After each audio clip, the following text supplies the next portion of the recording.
With campaigns towards the 2023 elections in full swing, President Muhammadu Buhari has cautioned his ministers and other cabinet members against abandoning their duty posts for campaign. He warned that doing so will attract sanctions. Buhari issued a directive at the closing ceremony of the 2022 Ministerial Performance Review Retreat at the Presidential Villa, Abuja. The President also signed Executive Order 12 on improving performance management coordination and implementation of the presidential priorities. State House correspondent Adesua Amorwa reports. Despite being in the twilight of his administration and praising his cabinet members, President Buhari says there's unfinished public business that must be speedily completed before his government exits in 7 months. He warns the ministers against dereliction of duty during the campaigns. All ministers, permanent secretaries, and heads of agencies must remain focused in discharge of their duties, as any infraction will be viewed very seriously. To help institutionalize a culture of accountability, transparency, and good governance, the President signed an Executive Order 12. The Executive Order 012 on improving performance management coordination and implementation of presidential priorities, which I signed a few minutes ago, has institutionalized a cultural accountability, transparency in our pursuit of good governance. Our collective goal is to map out a transition plan for the incoming administration to ensure proper documentation of all the policies, programs, and projects of government with up-to-date status of implementation. With over 2.5 trillion naira budgeted in the past 7 years to the armed forces, the Chief of Defense Staff, while attributing the improved security to improved funding, points to gaps in the nation's security strategies, to include over-reliance on importation of arms and ammunition, unavailable reliable data, and porous border security. As we focus more on the police, besides the reform that I've advocated, and as we focus on them, giving them better training, giving them better equipment and tools to be to work, then policing will be able to reduce minor criminalities that turn violent over the course of time can now be reduced. I also believe that we have to have increased emphasis on non-kinetic approach. The soft power elements embedded in some of the issues we've undertaken needs to be given greater focus. And it's when we do that that we'll be able to, I believe that many of the criminalities that we see will certainly cease. The border issues, I do not need to belabor the point, has been made, and I think there has to be an enhanced border. Some ministers gave an appraisal of the retreat and the task before them as the Buhari-led administration coast home. As you saw, even in his closing address, he was still setting very, very clear and I believe achievable goals and issuing directives to ministries, departments, and agencies. So work continues, we double down and keep going. It will ensure that functionaries of government are on their toes at every quarter, every year. You don't have to wait till perhaps, like some other governments have done before, 6 months to depose. We also have the rating on industrial dispute management, and it was very good. We were scored summa cum laude, and you know that a lot of things are happening in that industry. Proactively, we have recommended to government to increase wages, private sector also to increase wages. As inflation goes up, you don't have to wait for your workers to start being restive or start picketing you before you know that you have to do adjustment. As part of the recommendations reached, President Buhari also issued specific directives to several ministries and agencies, including providing maximum security along the railway corridors across the country by the Ministry of Transportation. He also directed the secretaries to the government of the Federation to continue with the quarterly review process and assessment of ministries for the 3rd and 4th quarters of 2022. He says the report will form part of the transition document of his administration to the incoming government. Dr. Vati, a lot to talk about this. Okay, fine. 2-day retreat, ministerial retreat to review performance of government and to recharge the battery, as it were. Yesterday, I tried to outline what could be the objectives, but in that speech, final speech that was presented at the end of the summit, the president himself said, look, the 2-day retreat had been useful for stock taking, for reflection. But more importantly, it was also an opportunity for him to re-energize his team. Usually, 5 months, 6 months to the next government. Any government like this will be in transition, will be lame duck. That's the expression. And the way Nigerians and I guess people in other parts of the world behave opportunistically is that when you are part of a government that is about to end, many of them will start looking to the future for opportunistic reasons. They will start aligning themselves with the campaign. They will start aligning themselves with whoever they think is likely to be the next president so that they can either keep their positions or still have opportunities. Now, this retreat will serve to remind members of the Buhari administration that the president expects them to continue to function, not to abandon duty till a new government comes in or till they are sent address. So I think it's a very wise, caution to put out there. And of course, he has been head of state before, so he has experience. So he understands how these things work. Now, as part of that, he has outlined new challenges for the administration as the administration continues to wind down. Some of those have to do with the oil and gas sector, telling the Ministry of Petroleum Resources to make sure that the agencies that have been unbundled from NNPC continue to work in line with their mandates. He told the Minister of Works and Housing to provide a proper, register of all the roads that have been constructed. He also directed the Secretary to the Government of the Federation to ensure that all the ministers and permanent secretaries submit their reports of performance within the last 2 quarters of the year 2022, and that, after that, those reports should be sent to him for consideration.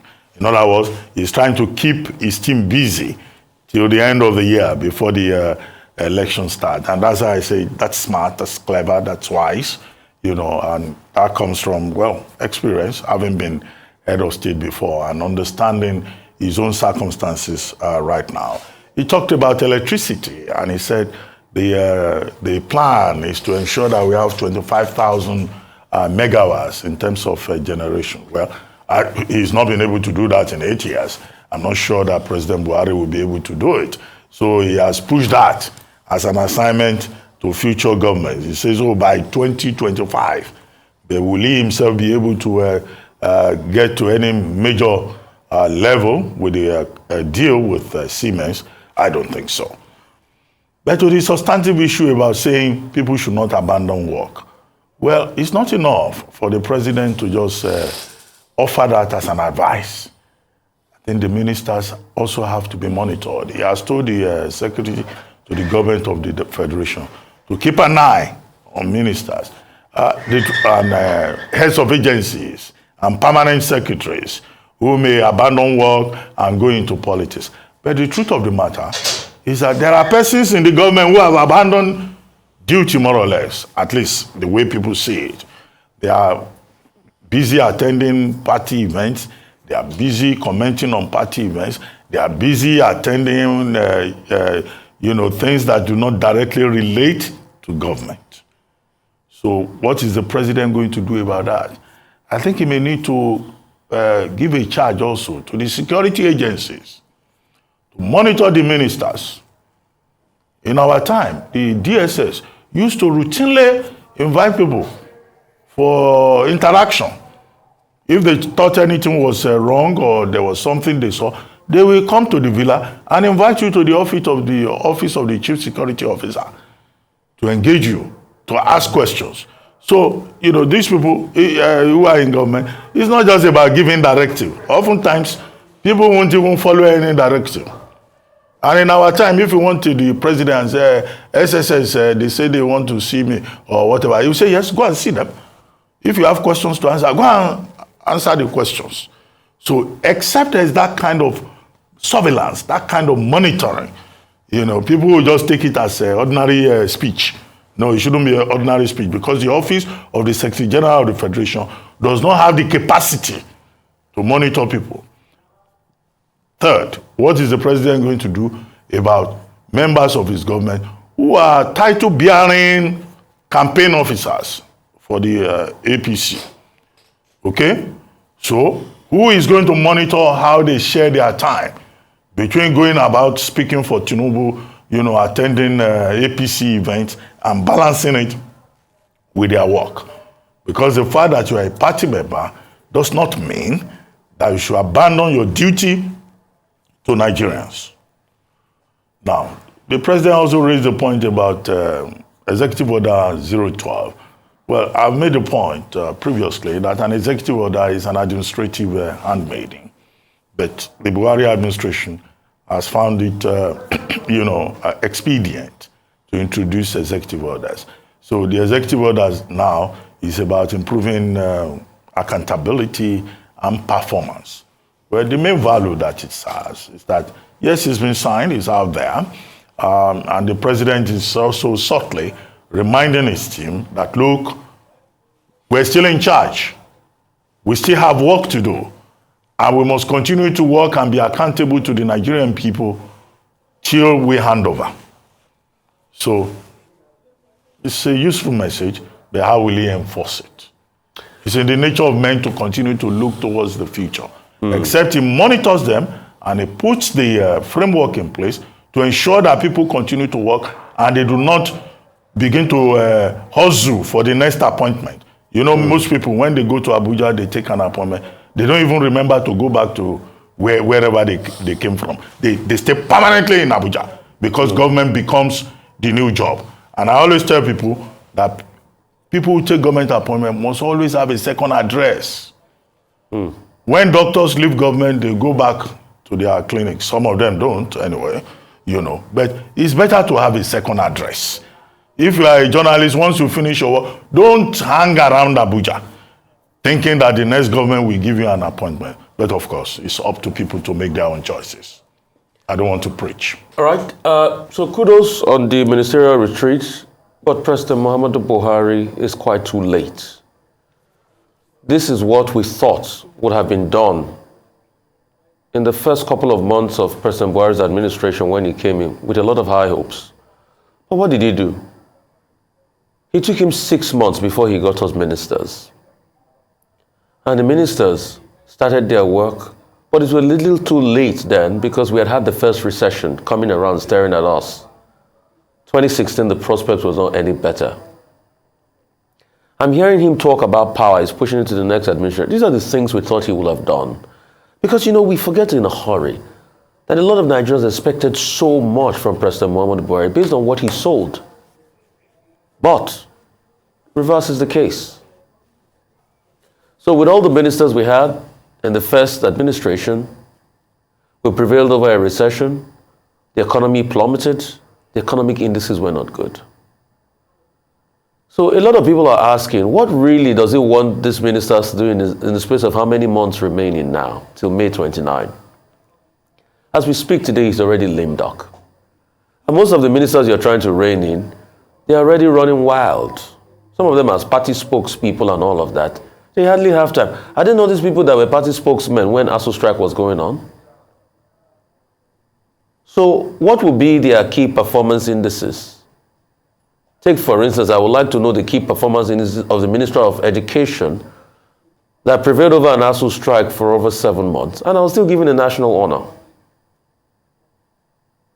I would like to know the key performance indices of the ministry that has to, oversee infrastructure. Okay, anyway, those ones will argue that they did some road. I'll have to know what the key performance of the ministry that did oversee transportation. when we had that incident in Kaduna, on Kaduna-Abuja Railroad, because we didn't put in surveillance needed under very funny construct circumstances.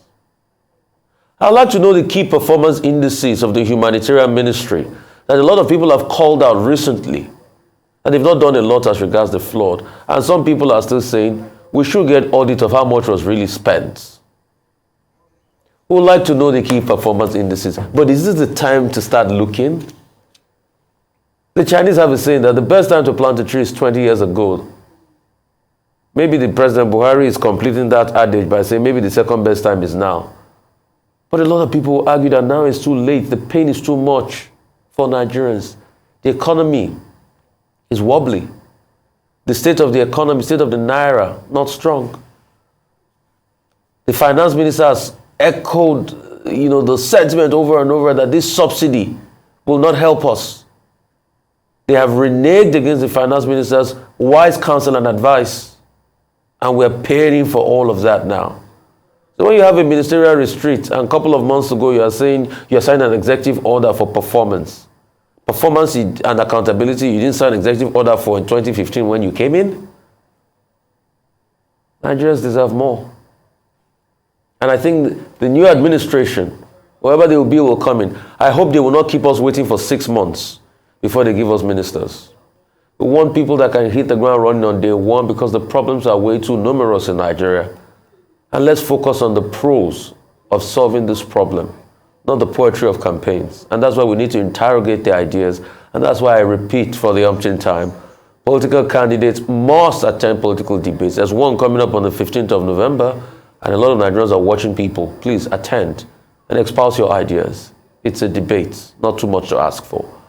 President Muhammadu Buhari will inaugurate the Presidential Campaign Council of the All Progressive Congress on Friday to formally kickstart the party's campaign. Buhari will also unveil the manifesto and policy document of presidential candidate Bola Tinubu. The president is the chairman of the APC Campaign Council and has said he will personally lead his party campaign to ensure Tinubu's victory. A list of the leadership of the party's campaign council was released a few weeks ago to some controversy among party chieftains and key stakeholders who alleged that some party interests were ignored. The presidential candidate of the All Progressive Congress, Bola Tinubu, has assured President Muhammadu Buhari that he will advance the efforts and legacies of his administration if elected in 2023. Delivering his goodwill message at the Ministerial Performance Review retreat held at the Presidential Villa in Abuja on Tuesday, the former governor of Lagos State said Buhari's achievements might go unappreciated at the moment, but history books will be fair to the president. Tinubu says if elected, he will give honor to President Buhari's efforts and legacy and work in the spirit of furthering national unity. Upon entering office, you faced a situation where deadly terrorists were planting flags on our national territory, proclaiming an illegal state within our legitimate state. Because of your collective work, they no longer plant those flags. They dare not. Their boasts of conquest are no longer heard. You put us on the road to defeating this menace. By the grace of Almighty God, we shall persist until terrorists and those like them are utterly removed from the face of our nation. Mr. President and members of the administration, may I state the following. If elected, I will give due honor to your efforts and your legacy.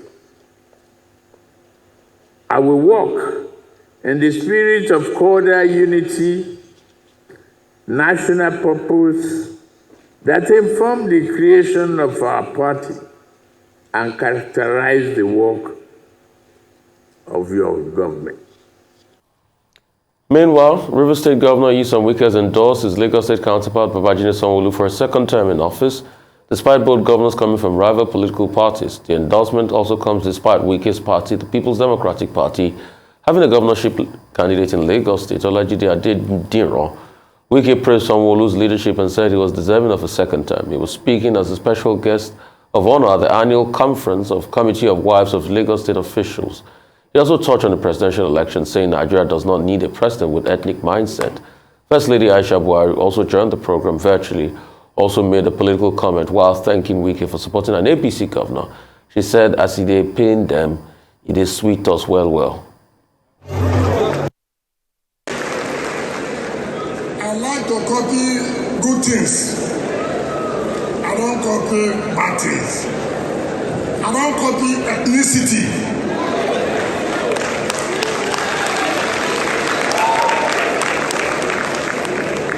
I came here because I know the government of Lagos State and the people of Lagos State have something to offer for us to learn. If Sanwo-Olu is not doing well, even if he belongs to my party, I won't come. So, for me, if you're in my party and you're not doing well, you won't see me. If you're not in my party and you're doing well, you will see me. I'm in support of you. I don't want to talk the other one. It's a president that has the interest of Nigeria. A president that has experience in governance. A president that Nigeria can say, yes, I remove food. I put food on the table. We'll fight insecurity. That's what we do. Not some people who are talking about ethnicity. No. As independent is sweet us well. Thank you very much for joining us in Lagos. All right, Dr. Bati. Okay, Wike was away in Spain. He came in, a few days ago, and this has been his first major appearance, attending the event of the Committee of Wives of Lagos State officials. I don't know whether that's in the Constitution, but something created in Lagos State to keep the First Lady, the governor's wife, busy, and the wives of all the officials. The other room, what you may call the other room, organization, to ensure contribution and all of that. I hope it's not on its own a special bureaucracy funded at taxpayers' expense, because what people do in the other room should be their personal responsibilities, not our own concern. That's one. Second, now, Governor Wike has been accused by many, especially members of the People's Democratic Party, that this is a confirmation of his romance with the APC and other political parties, perhaps. But he tried to justify that he was making his own personal assessment of Governor Sanwo-Olu's performance. A governor in Rivers State assessing the performance of a governor in Lagos State. Okay, it's a show of solidarity and all of that. It's also, in a sense, a demonstration, and that's the third level, of reciprocity. Because you recall that Governor Sanwo-Olu was one of those, APC governors who had visited Rivers State, to show friendship and solidarity with Governor Wike. Then he says he has endorsed him for the second term. Okay, yes, anybody can endorse anybody. So good celebrity endorsement on his part. Supporters of Sanwo-Olu would say, and he's given his own assessment. But unfortunately, he doesn't have a vote in the matter in Lagos State. Yeah, he has only one PVC, and that is PVC. He can only use it in Rivers State. But in terms of, endorsement, promotion, he made a good job of promoting Sanwo-Olu yesterday. Another thing to consider is that Governor Nyesom Wike donated 300 million to the Committee of Wives of Lagos State officials on behalf, he pointed out, of the women in Rivers State and also his wife. So I hope that on behalf means that he's donating the money from his own pocket, not from the coffers of the Rivers State government. Otherwise, questions can be asked by the Rivers State House of Assembly about where the money is coming from. That's if they still have, people with courage in the Rivers State House of Assembly. But one other point that has been made by the PDP in Lagos, or noted rather, is that it was completely silent on the candidate of the People's Democratic Party, Olajide Adediran, popularly known as Jandor, who was on this program, I think, last week. And there has been no indication that he met with his own party in Lagos. Hence, the publicity secretary of the PDP in Lagos has had to issue a statement to say, well, regardless of Governor Wike's endorsement of Sanwo-Olu, they would make sure that they beat him at the polls as People's Democratic Party. But clearly, it's an indication again that all is still not yet resolved between Governor Nyesom Wike and the PDP in terms of the issues he has raised back to back about the continued presence of Senator Yochi Ayu as chairman of the party, questions that he has raised about equity and justice in the party, and those who accuse him of anti-party activities. They can hold on to this and say, well, would Governor Wike henceforth be going from state to state to endorse the opposition? He may not have a vote in the matter, but of course it's something for the PDP to worry about, as the PDP Lagos is so worried that the publicity secretary had to quickly issue a statement on this matter. Okay, so I'll take the two stories. Number one, from what Bola Ahmed Tinubu said, if I get it correctly, he was talking about the legacies of President Buhari. So is it that they are not proud of the legacy of President Buhari? Because the problem with APC now is the legacy of President Buhari. Festus Keyamo once came here and said they will campaign on 3 tripod, what Tinubu did in Lagos, legacy of Buhari and all of that he will honor the legacy of Buhari. And he said that, correct me if I'm wrong, that the legacy might not be celebrated now. Because if you look at the economic indices, nothing to celebrate the legacy. So is this an admission by him that President Buhari has not done well? And is that the legacy he wants to campaign on? Because what will be one of the biggest problems of the APC in this campaign? We'll be campaigning on the legacy of President Buhari. And when you put out the facts, the stats to them, they shrug. What are the stats?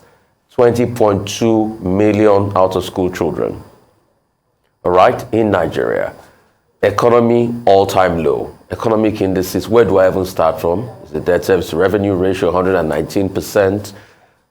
Is it FDI numbers, foreign direct investment plummeting, vis-a-vis the numbers was in 2015 and the likes? Is it cost of living on the increase? Some people argue that international parameters to apply, the things we could have done better.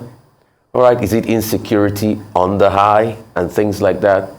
So whatever argument the Buhari administration will make and say, okay, we did this, we did that, we did infrastructure and all of that, the economic indices outweighs most of those arguments, because the true test will be, what's the effect of your government of the life of people? Can people say they were better in 2015 than they are 8 years after?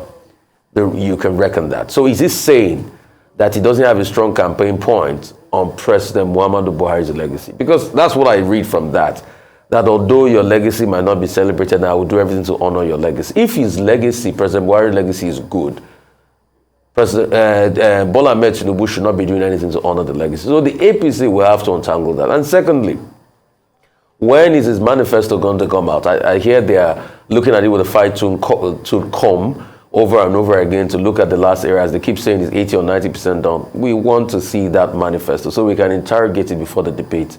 And most importantly, he and other candidates of most political parties must attend the debates. There's one coming up on the 15th of November. We don't want to hear any stories. They must come out and address Nigerians. Secondly, Governor Wike. I would have thought that the place that 300 million naira was needed was in Rivers State, ravaged by flood parts of the state, east-west road cut off and things like that. Yes, he might have done some things, but more is needed. And why come to donate the 300 million naira to a Lagos that is doing quite well in IGR than your state? I mean, there are a lot of people that are suffering in Rivers State. Last time I checked the unemployment numbers, they're well over 40%. So he can use that money back home to do a lot. And where did he even get the money from? Because I shrug at these donations. If he's donating on behalf of himself, his wife, and women of Rivers State, the last time I checked, is there any company after Governor Wike's name? Well, when he declared his asset, was he a multi-billionaire before he got into power? Correct me if I'm wrong on these questions I'm asking. So where does he get all this money from? Is it still the state resource? We don't know, only time will tell. Are you going ahead to endorse a governor of another state when your own party candidate is there? Because when you ask the PDP this question, that is he partaking in anti-party activity, they say, no, we are talking, so we won't call it anti-party. Is this not the height of anti-party activity? The PDP has reacted to it, and they're saying, okay, so that's obvious that things have gone south, very south, between the PDP that Governor Wike now has to endorse, Governor Sanwo-Olu and the likes. So those are some takeaways from this conversation. But just a moment. I wanted to. Okay, go ahead. Okay. So it all looks very, very bad optics for the PDP. And it just shows that the PDP cannot unify its party, and its party is falling like a pack of cards. Although they also make the argument that we're moving on with or without Governor Wike. But he's got 5 governors with him on this movement that he's got now. So time will tell. The PDP is crumbling. Will this affect the PDP candidates in Lagos? They've released a statement that said this will not affect them. They will move on with or without Governor Wike. Now, just a quick comment on the statement made by Asiwaju Bola Ahmed Tinubu at the ministerial retreat. Just to set the record straight, this is the 3rd ministerial retreat that the administration will have. Before now, what the president was talking about, assessment, review, of performance, had been done twice in the past. This was the 3rd one. What we can ask is, okay, what was the outcome of the review that was carried out previously in terms of the performance of the ministries? Why is it that in complete 8 years, President Buhari did not find it necessary to at least move people around, remove some non-performing ministers? Because there are some ministers in that, cabinet that if you were to ask primary school children, secondary school students, as our own teachers used to do in the past, who is a minister of this, nobody will even know them because they are there behaving like some senators in the National Assembly, just sleeping and not knowing their environment. One minister didn't even know that his ministry was compiling a register. So the purpose of that review should be, action being taken. The president says, oh, there will be, sanctions if nobody works as the, administration winds down. Well, those sanctions should have been applied before now. People should not be given positions as if it's a hereditary privilege, as we have seen. As for Asiwaju Bola Ahmed Tinubu, what exactly do you expect him to say? I mean, at that ministerial retreat, there was a lot of talk about continuity. They even brought President Uhuru Kenyatta to talk about the traditional African problem, which he defined as the failure of successors, to start afresh.